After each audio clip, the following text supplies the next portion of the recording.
Hi Journeyers, my name is Tony Carnes, your host for a journey through NYC Religions Television. New York hosts many experts on religion around the world, and one of the most interesting guys that I have run across is Sidney Greenfield. Sidney Greenfield is an anthropologist, long at University of Wisconsin, and now up on the Upper West Side. He co-chairs the Brazil seminar, the seminar on religious studies, and the contents and methods in the social sciences. Sid, welcome to the program. Thank you, Tony. Glad to be here. Now, you actually are a New York kid. You were born here in New York, right? Yep. And whereabouts did you grow up at? I grew up in the East New York section of Brooklyn. Oh my gosh. Well, how did your parents get there? Well, my father was born in London.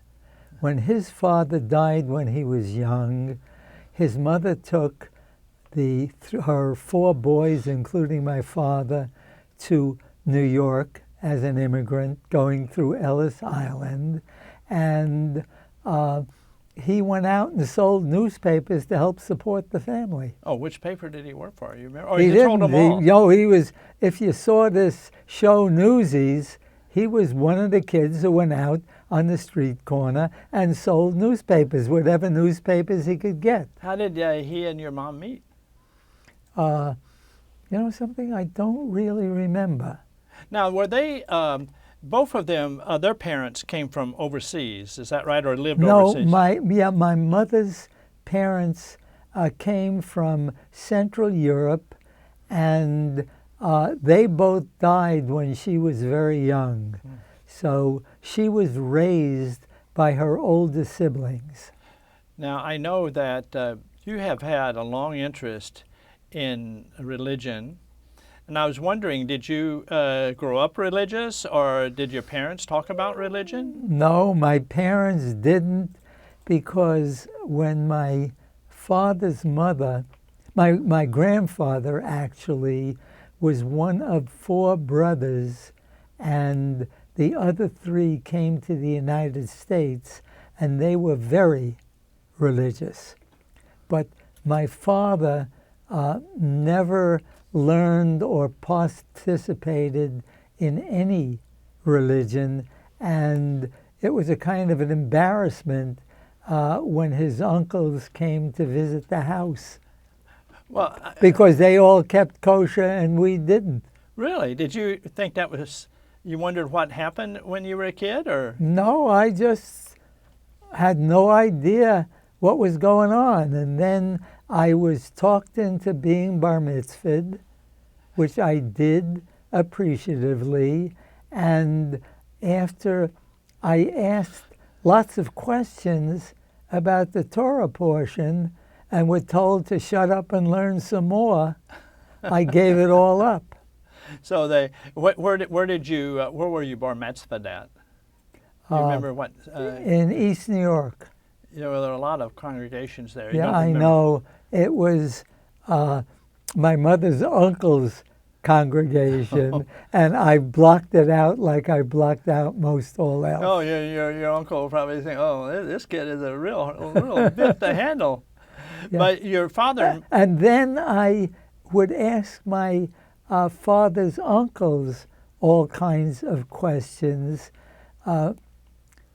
particularly when I learned about the Kabbalah. And they said, shut up and learn some more. 25 years, come back, we'll talk to you. Oh, really? So that was not too encouraging to talk about. And actually, I got involved in the Kabbalah in something actually I'm still involved in Brazil. Well, how did you get involved in Kabbalah in Brooklyn? In Brooklyn, actually I didn't.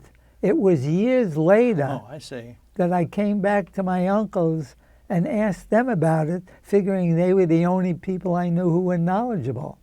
And you had heard about it in Brazil? Or? In Brazil, no. I had a very unique experience before I was studying religion.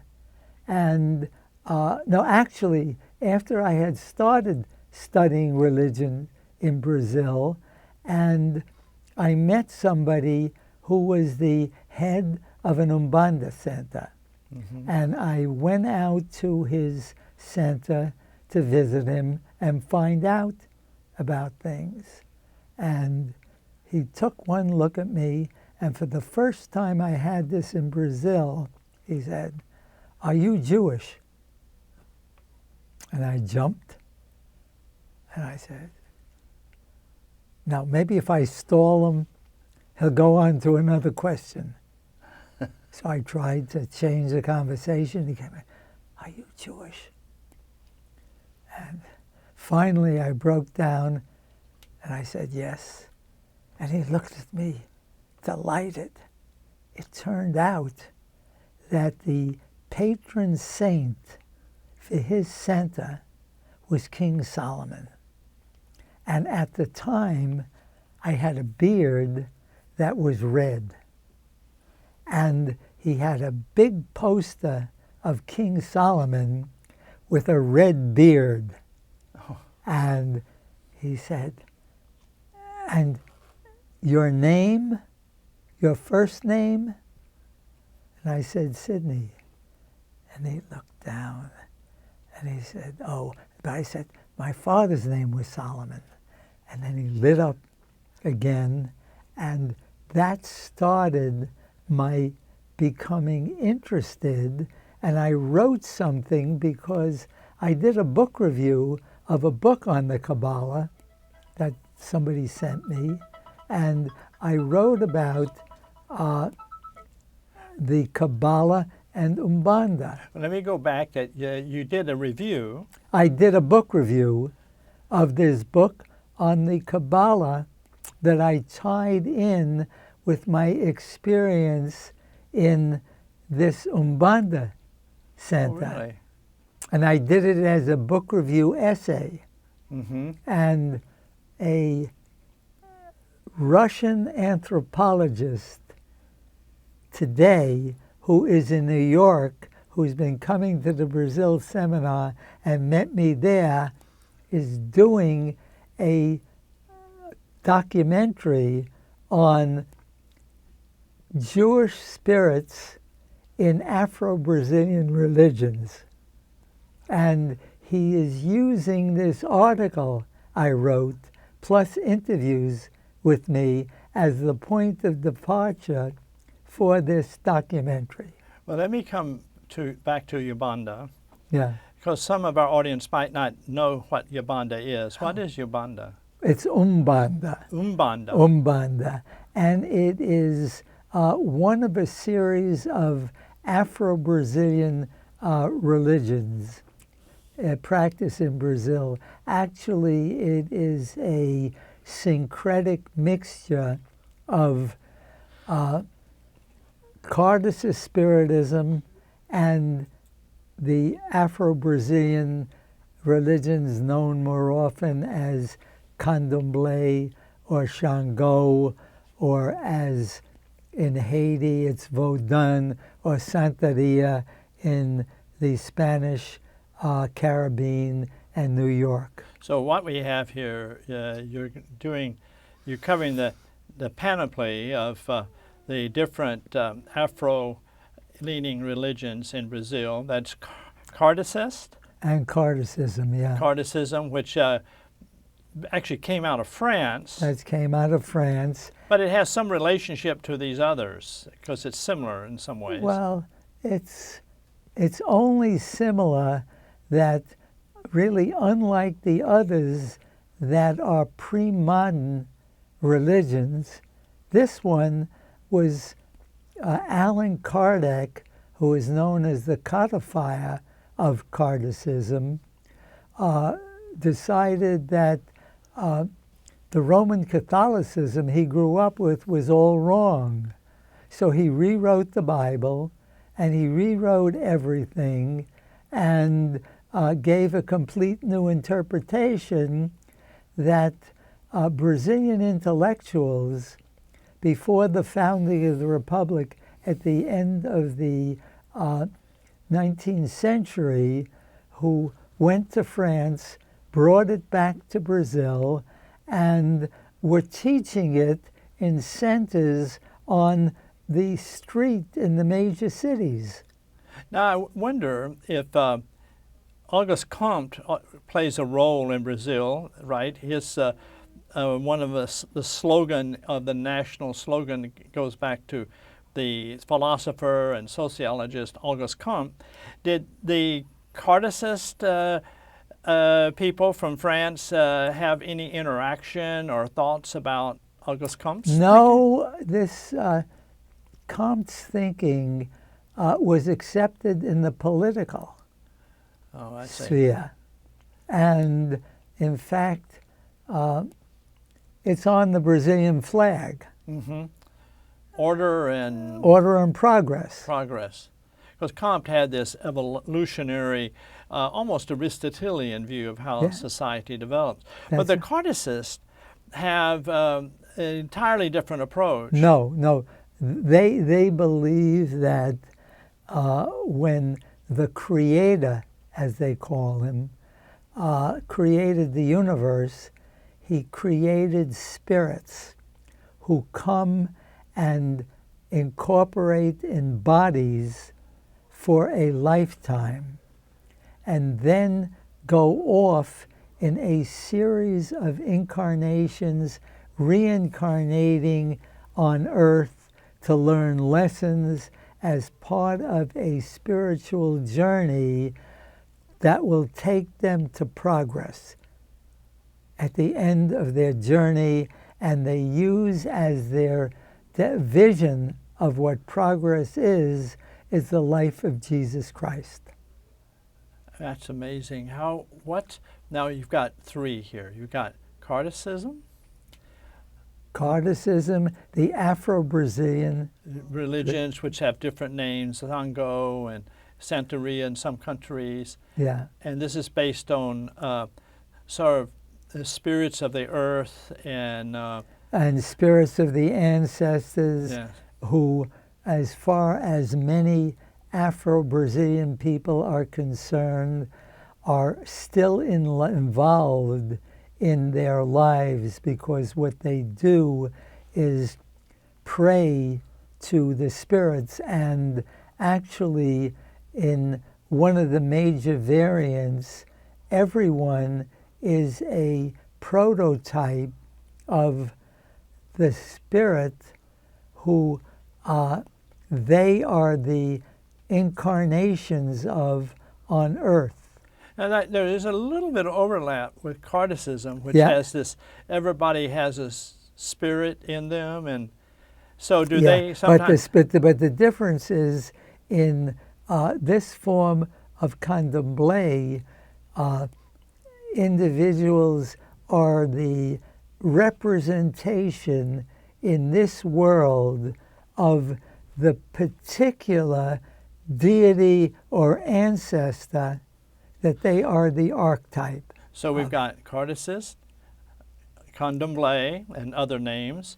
And then the third one you mentioned was, get my pronunciation? Umbanda. And that, what essentially is that about? Well, that's a mixture of the two of them. Okay. That was created actually at the beginning of the 20th century, when Brazil was beginning to see itself as a nation of the future. A group of Kardecists came together and decided that most of the spirits they receive and receive messages from are Europeans, and they have to mix them with the indigenous people and the Afro-Brazilian people to create a new religion for all Brazilians. So they had to be somewhat syncretistic. Yeah. And that's, by the way, that's from what I have looked at your work, the idea of syncretism is a process that you see as characteristic, actually is analogous to what entrepreneurs do. They break things up, and then they and bring they things together. mix them, put them back together. And you can think of this as religious entrepreneurship.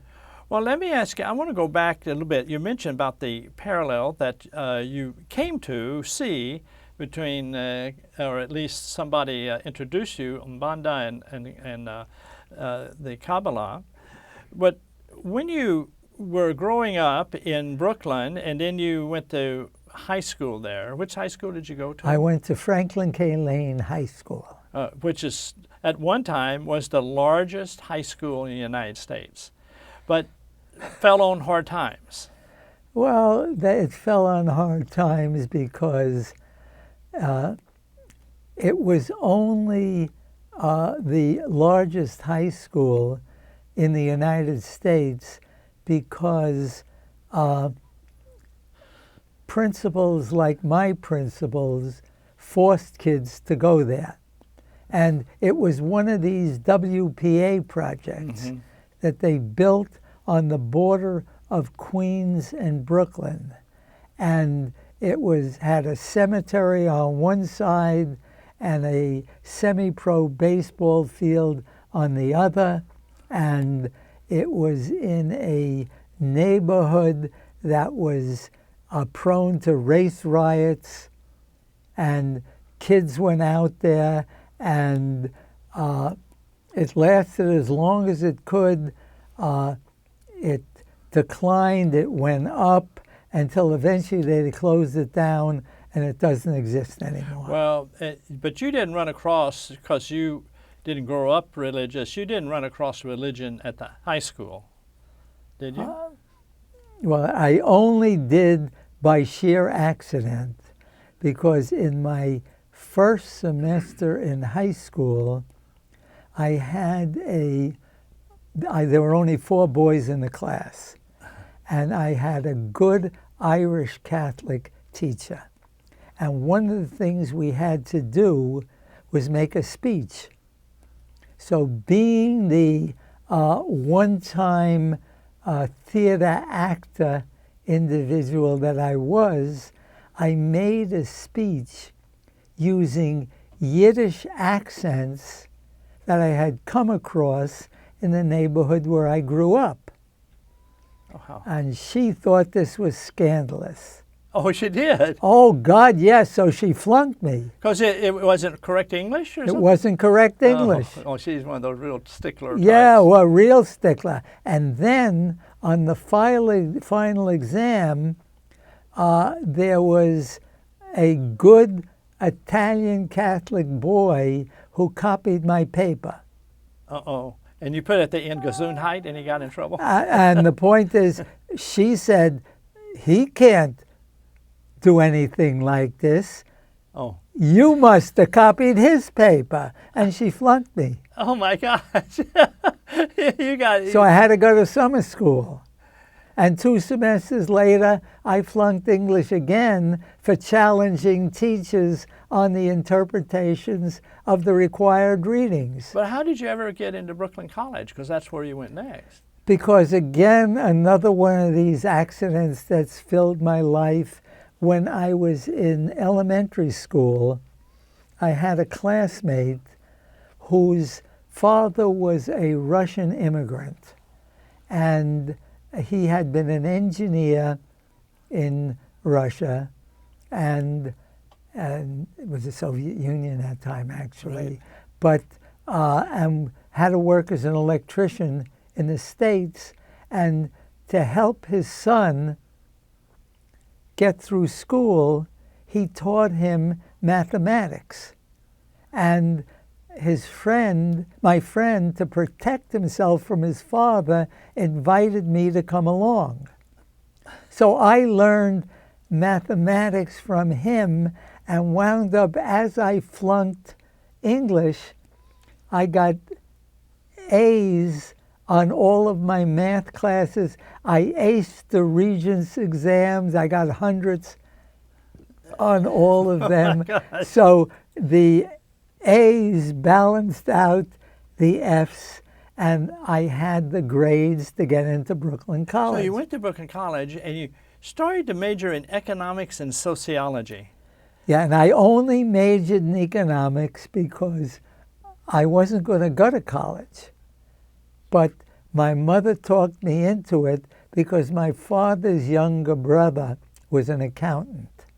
Oh. And she said, well, he exerted less physical labor than your father, and he earned more money. So why don't you become an accountant? A practical economist, your mother. Yes. And so since accounting was given through the economics department, Oh, I see, yes. and then you had to go on to do a master's degree to get an accounting degree, I majored in economics and sociology because a friend told me about it, and I said, this seems more interesting than economics. Now, at that time, was Alfred McClung-Lee in the department at sociology? That, you know, he was one of those old-time sociologists. We don't hear of him much. And in your class, maybe, was Zimbardo. Yeah. He was a psychologist. No. No, in your class, he was a student. Oh, no, not a student. There was a teacher named Garbuni who taught economics, who decided then that Canada had enough resources, we should make them the 51st state. So he was President Trump. He was President Trump's Ahead of time. predecessor. Trump read his playbook. Well, Trump grew up in Queens. I don't think he grew up in Brooklyn. But what's amazing to me is that from Brooklyn, then you go to Columbia. Yeah. Now, let me step back to Brooklyn. Did you study sociology of religion or anything about religion? No. No. What I did, the sociology department and the teachers I had were all quantitative. Oh. And so we did surveys of all kinds of things, social relations. So you had the math, so you could do that. Yeah. But did that interest you much? No. No. But Not in the least. So then you go to Columbia, but you end up at some point in the anthropology department.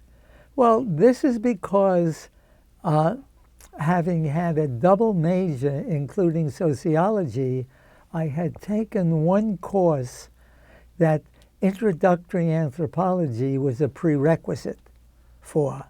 And I had already taken the other course, so in order to graduate, I had to take an anthropology, the introduction to anthropology.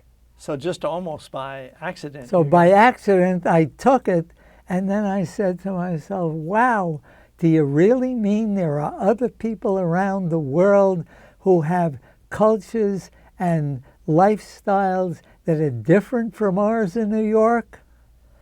I have to learn about this.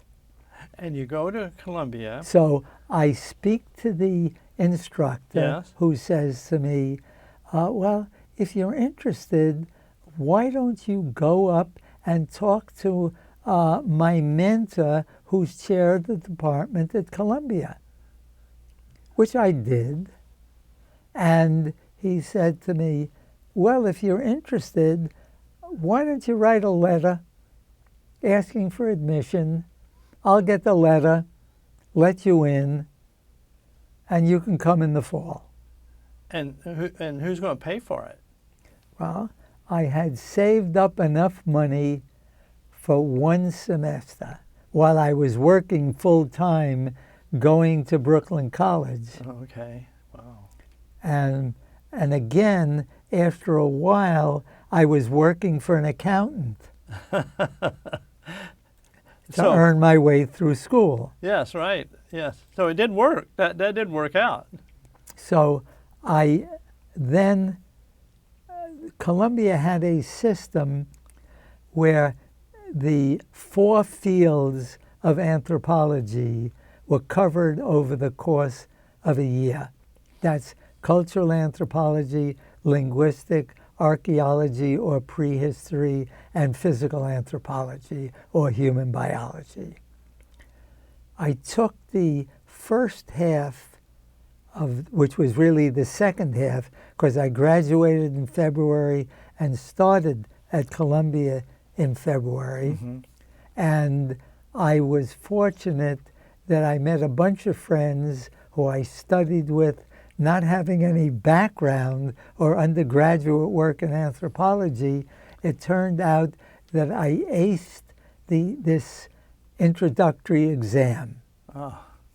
And the beginning of the next semester, Conrad Ahrensberg, who was very influential in my career, stopped me on campus and said, Sid, I understand you have an undergraduate major in economics. And I said, yes, I do. And he said, oh, I'd like to invite you to join me and Carl Polanyi in a seminar we're offering. I hadn't read The Great Transformation. I didn't know who Polanyi was, but I said, yeah, fine, I'd be glad to. Well, you know, the Polanyi was sort of a great alternative to Max Weber. You know, it's one thing that I know also, that running into Polanyi was really important, because that influenced your own economic viewpoint. Yeah. Gave it more substance than an accounting viewpoint or capitalist. Or a capitalist economics viewpoint. That's right. Because he was the age-old critic. Yes, that's right. And yet, you ended up looking at religion, which I don't think he really did too much. No. And you also ended up looking in much later on the Bible and economics. Well, but that goes back to Kelso, who brings me back to a session I did in this studio. We got so much to cover. Journeyers, I'm Tony Carnes, your host for A Journey Through NYC Religions Television, and I'm with Sidney Greenfield, who has so many stories, so many avenues in life that we want to have him back. If you have any questions, send them to me. Good night.